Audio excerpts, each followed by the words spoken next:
ഞാൻ കേട്ടൊരു കാര്യമുണ്ട്. തുടക്ക സമയത്ത് എല്ലാ സെറ്റിലും ആദിത്യനും രോണും സന്തോഷകരമായി പോകുന്നു, സന്തോഷകരമായി ജീവിതം ചെലവഴിക്കുന്നു. ഉം. പിന്നീട് രോണുവിന്റെ ജീവിതത്തിൽ സംഭവിച്ചത് എന്തായിരുന്നു? അതെ, ഞാൻ എല്ലാ സെറ്റിലും പോയിരുന്നു. ഉം. ഒരു സീരിയൽ സെറ്റിൽ ചേട്ടൻ കോൺട്രാക്ടറായിട്ട് എടുത്ത് വർക്ക് ചെയ്തിരുന്നു, പ്രൊഡ്യൂസർ ലെവലില്. അതിൽ ഫുഡ് പോലും എനിക്ക് വീട്ടിൽ ഉണ്ടാക്കേണ്ടി വന്നിട്ടില്ല. ഉം. 3 നേരം വീട്ടിൽ ചേട്ടൻ ലൊക്കേഷനിൽ ഫുഡ് കൊടുത്തു വിടും. ഉം. അങ്ങനെ അടിച്ചു പൊളിച്ച് ഒരു വർഷം അങ്ങനെ പോയി. അടുത്ത വർക്ക് പോയി. എല്ലാ സെറ്റിലും പോകും. ഉം. നമ്മൾ ഇടയ്ക്ക് വല്ലപ്പോഴും ടൂറിന് പോകാറുണ്ട്. പിന്നെ ഞങ്ങളുടേതായ ഭാര്യയുടെയും ഭർത്താവിന്റെ ഇടയ്ക്ക് ചെറിയ ചെറിയ വഴക്കുകളും പിണക്കങ്ങളൊക്കെ ഉണ്ട്. അതെല്ലാം കുടുംബത്തിലുള്ളത് പോലെ ഇണക്കവും പണക്കവും. തീർച്ചയായിട്ടും അത് ചിലവരത് മുതലെടുത്തിട്ടുണ്ട്. ആ. അതിനിടയിൽ ഞങ്ങൾക്ക് അതിനിടയ്ക്ക് ഒരു വലിയ പ്രശ്നം വന്നു തുടങ്ങി. ഉം. അങ്ങനെയാണ് കുറച്ച് എനിക്കും കുറച്ച് ശത്രുക്കളായി പോയത്. ഉം.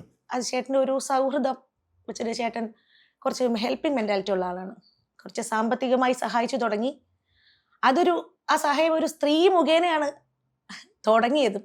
അത് ഞങ്ങളുടെ ലൈഫിൽ ഏറ്റവും വലിയ ഒരു പ്രശ്നങ്ങൾക്കൊരു തുടക്കം തന്നെ എന്ന് പറയാം. അതായത് നിങ്ങൾക്കിടയിൽ മൂന്നാമതൊരാൾ വന്നു.